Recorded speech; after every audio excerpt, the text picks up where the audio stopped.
Bueno, buenos días para todos. En primer lugar, quiero agradecer la distinción que ha hecho el doctor Esteban Gómez con invitarme a esta actividad científica. Es mi primera vez en Cali, así que además de compartir estas actividades científicas, me va a dar la oportunidad de conocer esta bonita ciudad. Nos vamos a referir entonces a, si es posible, prevenir la muerte súbita. Con una pequeña advertencia, nos vamos a referir básicamente a la cardiopatía isquémica y a la miocardiopatía dilatada. Por razones de tiempo, dejaremos de lado las canalopatías, que son responsables de 5 a 10% de la muerte súbita, pero es imposible abarcarlas en este lapso de tiempo. Como ustedes saben, la muerte súbita cardíaca es una de las formas de muerte más común en todo el mundo, realmente, en todo el mundo, y la sobrevida es extremadamente baja. Es una patología que tiene alta tasa de recurrencias y que, más allá de que las terapias cardiovasculares han mejorado, la proporción de pacientes con muerte súbita cardíaca que fallecen es cada vez mayor. En mi país, 3.000 a 4.000 personas por año fallecen de muerte súbita cardíaca. Tengan en cuenta que mi país es un pequeño país de 3,5 millones de habitantes. Pero si extrapoláramos estos números a Colombia, estaremos diciendo aproximadamente que 30 a 40.000 colombianos fallecen súbitamente cada año, y esta es sin duda una de las causas de muerte más frecuentes en nuestros países. Y si comparamos la muerte súbita cardíaca con otras patologías que quizá tienen, por decirlo de alguna manera, más prensa, como el SIDA, el cáncer en todas sus etiologías, etcétera, la muerte súbita cardíaca es responsable de más muertes que todas estas otras patologías en su conjunto. Quizá no esté suficientemente jerarquizada ni por los sistemas sanitarios ni por nosotros como médicos. Les quiero mostrar una experiencia que es de Montevideo. Esto es lo que pasa en mi ciudad, en Montevideo, una ciudad de 1,5 millones de habitantes, con la muerte súbita cardíaca. Este es un estudio prospectivo realizado por el doctor Pouso en nuestra ciudad. 500 paros cardíacos fuera del hospital.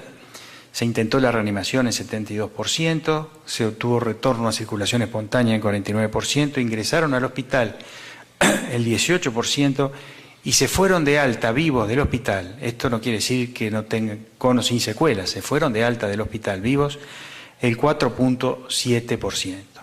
Esto son cifras que no son particulares de mi país ni de mi ciudad, son números bastante comunes, pero lo que nos tiene que hacer pensar que hay que instrumentar medidas para cambiar esto, que la muerte súbita cardíaca fuera del hospital tiene una altísima mortalidad, 1 de cada 20 van a sobrevivir, y que por lo tanto lo mejor es prevenirla, entre otras cosas. Y para prevenirla tenemos que tratar de identificar en nuestro consultorio, en nuestros hospitales, cada vez que vemos un paciente, aquellos que son de alto riesgo de presentar un episodio de muerte súbita, y son aquellos que tienen una cardiopatía isquémica con un infarto previo, que tienen compromiso de la fracción de eyección, o que tienen una miocardiopatía dilatada con un compromiso de la fracción de eyección e insuficiencia cardíaca congestiva. Esta curva que relaciona la mortalidad con la fracción de eyección la conocen todos, y a pesar de que podemos considerar que la evolución de las terapéuticas cardiovasculares en los últimos años han corrido esta curva un poquito hacia la izquierda, todos vemos que alrededor de una FEBI de 30% y de ahí para abajo se produce un aumento muy significativo en la mortalidad. Y que si a la FEBI baja sumamos otros factores como la presencia de insuficiencia cardíaca clínica, la suma de insuficiencia cardíaca clínica e infarto de miocardio, antecedentes de arritmias ventriculares, etcétera, estos factores de riesgo se van multiplicando, transformando a ese paciente en un paciente de altísimo riesgo de muerte súbita. Aquí, por ejemplo, tenemos en el gráfico de la izquierda la evolución de pacientes con buena función posinfarto, con buena función ventricular, con y sin arritmias ventriculares. Vemos que, si bien hay diferencias para el paciente que tiene más de 10 extrasístoles por hora, no es demasiado significativa, pero en la curva de la derecha, cuando sumamos esa presencia de arritmias ventriculares con compromiso de la función ventricular, vemos que los dos factores seleccionados, sumados, comprometen muchísimo más el pronóstico de este tipo de pacientes. De tal manera que debemos, en estos pacientes, emplear terapéuticas para disminuir el riesgo de muerte súbita de estos pacientes. Y todos sabemos que la optimización del tratamiento de su patología de fondo, en este caso básicamente la cardiopatía isquémica, corrigiendo la isquemia con cirugía, angioplastia o tratamiento farmacológico, estabilización de la placa, estabilización del balance autonómico con las medicaciones que tenemos, mejorar la función de bomba, prevenir la fibrosis, etcétera, son todas medidas que en todo paciente debemos llevar adelante. Pero concretamente en la prevención de arritmias realmente disponemos de tres cosas.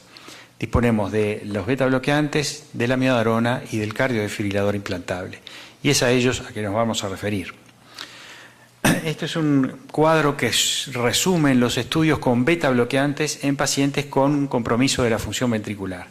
Hay 4 estudios hechos ya hace unos años con un número importante de pacientes, en clase funcional 2 a 4, algunos 3-4, con metoprolol, bucindolol, bisoprolol y carvedilol, miles de pacientes incluidos, y todos estos estudios demostraron que hay una reducción de la mortalidad global con el tratamiento, ¿verdad? Una reducción de la mortalidad global con tratamiento.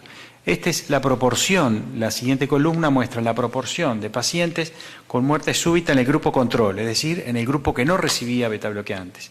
60%, 45%, 38%, 48%. Sin embargo, en el grupo que recibía beta bloqueantes, grupo tratamiento, también hubo una proporción altísima de pacientes que morían súbitamente, 54%, 44%, 31%, 54%. Es decir, más allá de que el beta bloqueante es muy útil y debe ser utilizado en todos los pacientes que no tengan contraindicaciones con insuficiencia cardíaca, porque disminuye la mortalidad global, no disminuyen significativamente la incidencia de muerte súbita. La amiodarona es el siguiente recurso. Aquí tenemos 3 estudios, estudio europeo y estudio canadiense de pacientes postinfarto con factores de riesgo. No diferencia entre placebo y uso de amiodarona. Y el tercer estudio de pacientes con insuficiencia cardíaca, FEBI media de 25% y taquicardia ventricular no sostenida, no diferencia significativa en la prevención de muerte súbita con el uso de amiodarona. Hay un metaanálisis de amiodarona en todas las patologías y como ustedes ven en la primera tabla de la izquierda arriba, en poblaciones postinfarto, poblaciones con disfunción ventricular o postparo cardíaco, si bien existe una tendencia a que la amiodarona mejore la evolución de estos pacientes, no es significativa en ninguna de ellas.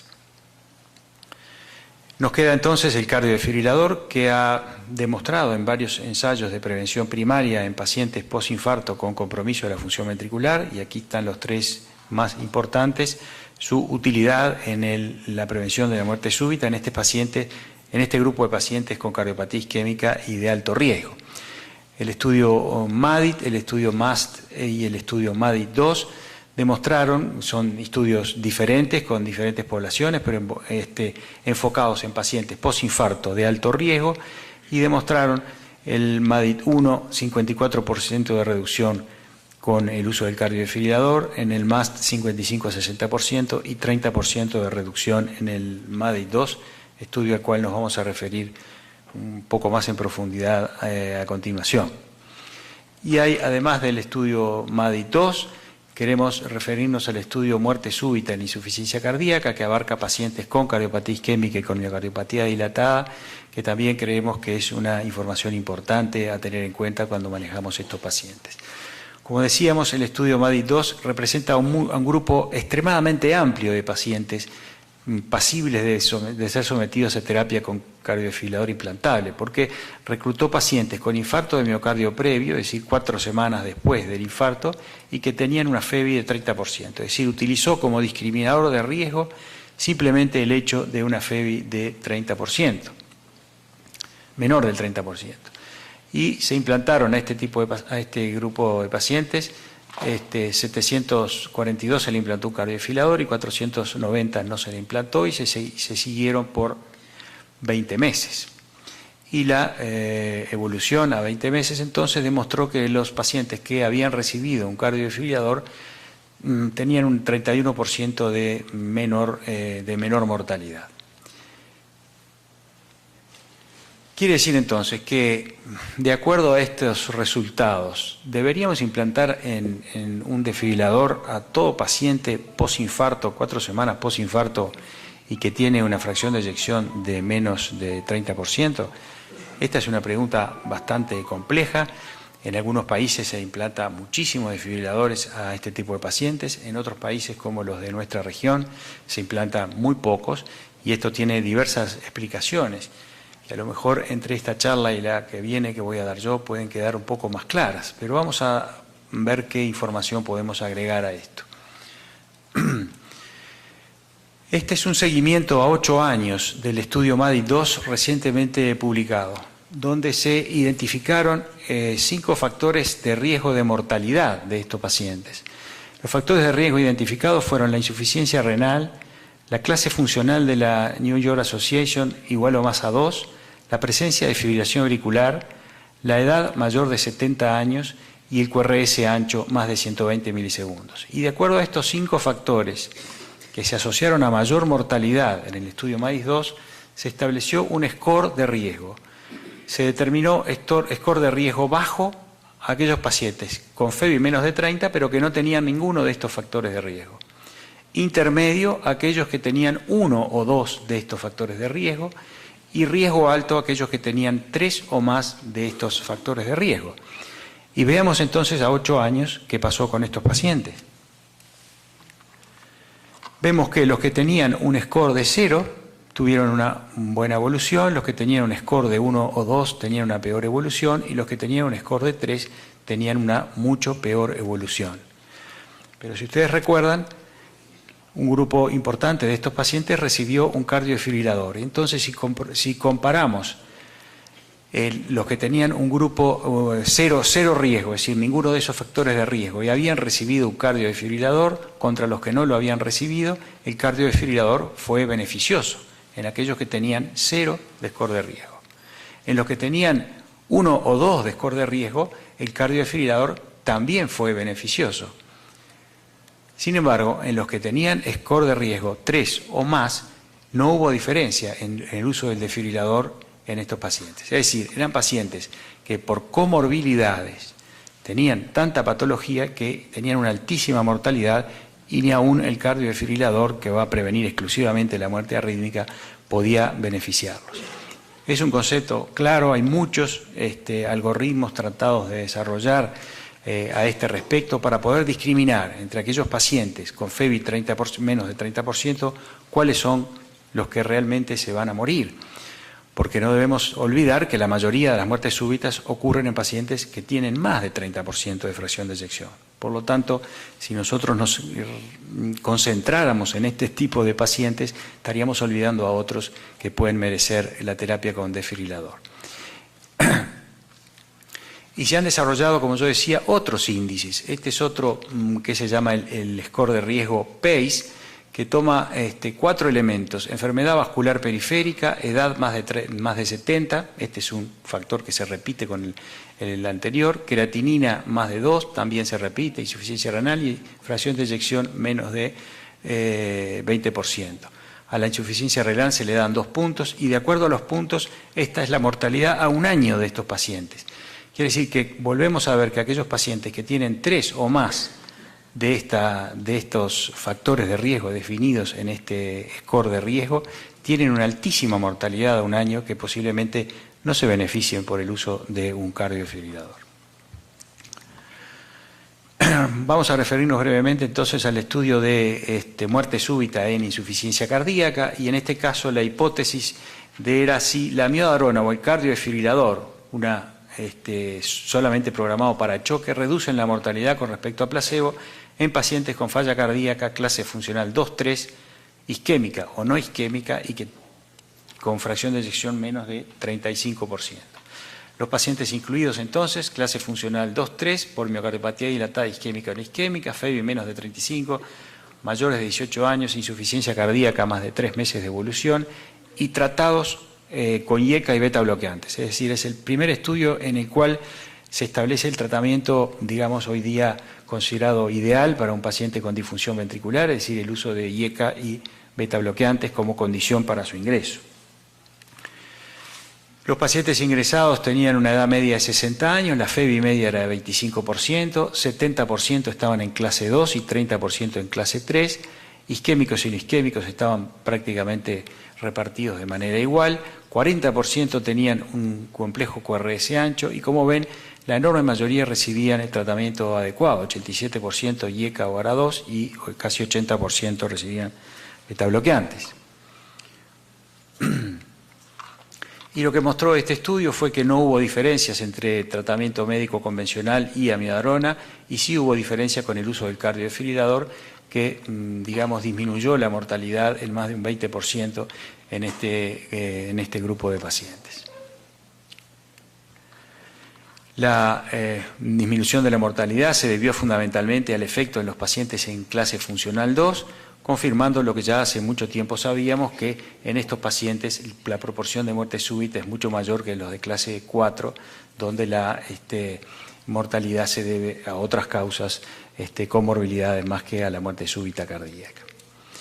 En resumen, y de acuerdo a esta información, las guías actuales en indicaciones de prevención secundaria de muerte súbita establecen que debe implantarse un cardiodefibrilador en la muerte súbita debido a arritmias malignas hemodinámicamente inestables, taquicardias ventriculares espontáneas con cardiopatía estructural, síncope de causa indeterminada con taquicardia ventricular inducible, o TB no sostenida con infarto previo, FEBI menos de 40% y taquicardia ventricular inducible en el estudio electrofisiológico. Esto es prevención secundaria.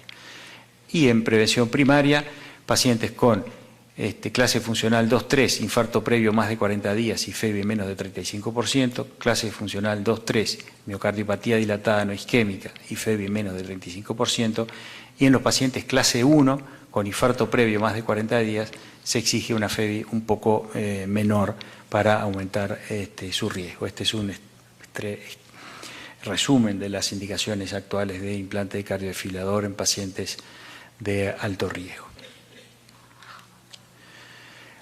Al desfibrilador se ha adicionado en los últimos años, con mucha efectividad también, el uso de la terapia de resincronización.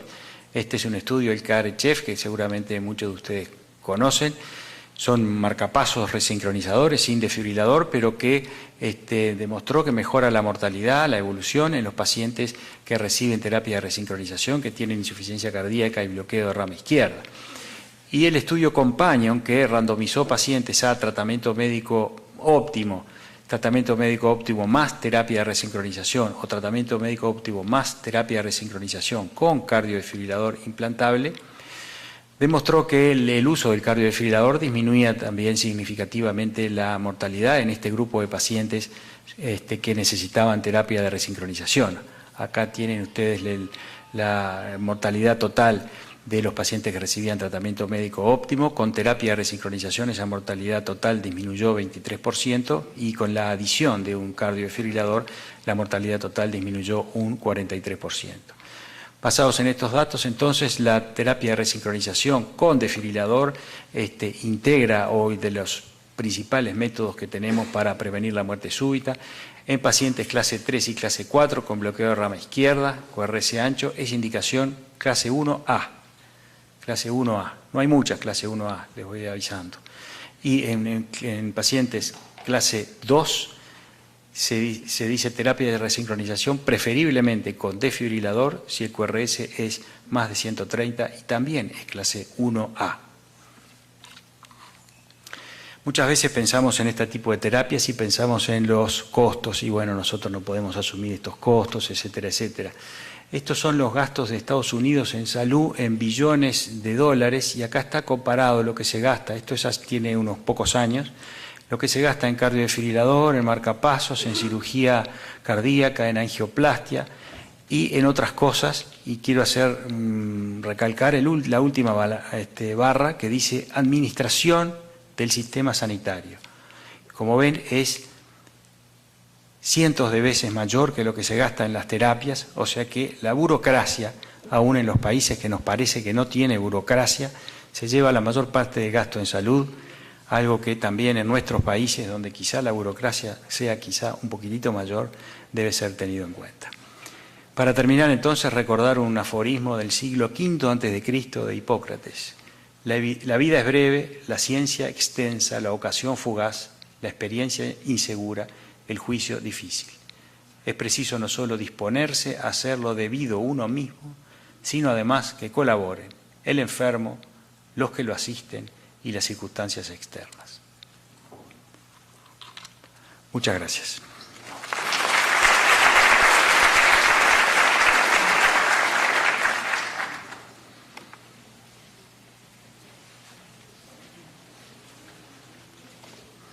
¿El Estado paga a los desfibriladores o las aseguradoras?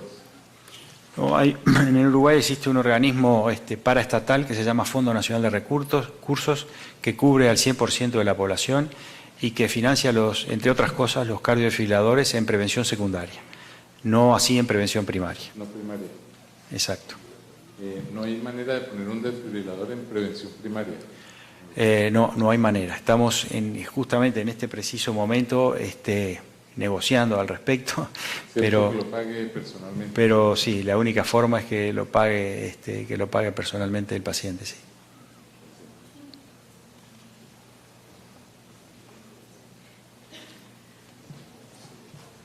Gracias, doctor. Gracias a ustedes. Fueron al hospital el 18% y se fueron de alta vivos del hospital. Esto no quiere decir que no tengan con o sin secuelas, se fueron de alta del hospital vivos el 4.7%. Son cifras que no son particulares de mi país ni de mi ciudad, son números bastante comunes, pero lo que nos tiene que hacer pensar que hay que instrumentar medidas para cambiar esto, que la muerte súbita cardíaca fuera del hospital tiene una altísima mortalidad, 1 de cada 20 van a sobrevivir, y que por lo tanto lo mejor es prevenirla, entre otras cosas. Y para prevenirla, acá que fallecen es cada vez mayor. En mi país, 3.000 a 4.000 personas por año fallecen de muerte súbita cardíaca. Tengan en cuenta que mi país es un pequeño país de 3,5 millones de habitantes. Pero si extrapoláramos estos números a Colombia, estaremos diciendo aproximadamente que 30 a 40.000 colombianos fallecen súbitamente cada año, y esta es sin duda una de las causas de muerte más frecuentes en nuestros países. Y si comparamos la muerte súbita cardíaca con otras patologías que quizá tienen, por decirlo de alguna manera, más prensa, como el SIDA, el cáncer en todas sus etiologías, etcétera, la muerte súbita cardíaca es responsable de más muertes que todas estas otras patologías en su conjunto. Quizá no esté suficientemente jerarquizada ni por los sistemas sanitarios ni por nosotros como médicos.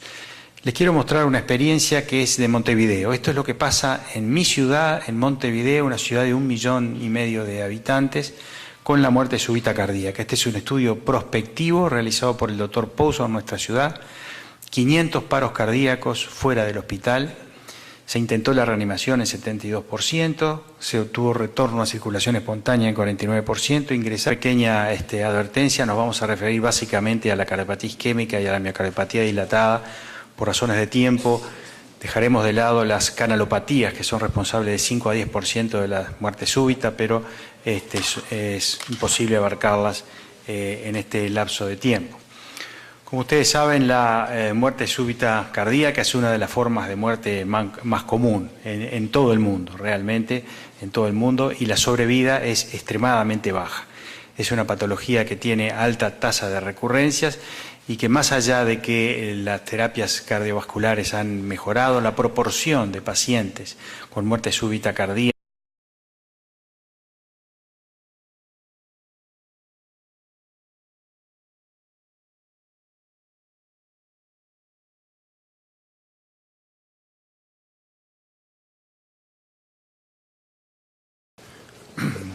buenos días para todos. En primer lugar, quiero agradecer la distinción que ha hecho el doctor Esteban Gómez con invitarme a esta actividad científica. Es mi primera vez en Cali, así que además de compartir estas actividades científicas, me va a dar la oportunidad de conocer esta bonita ciudad. Nos vamos a referir entonces a si es posible prevenir la muerte súbita con una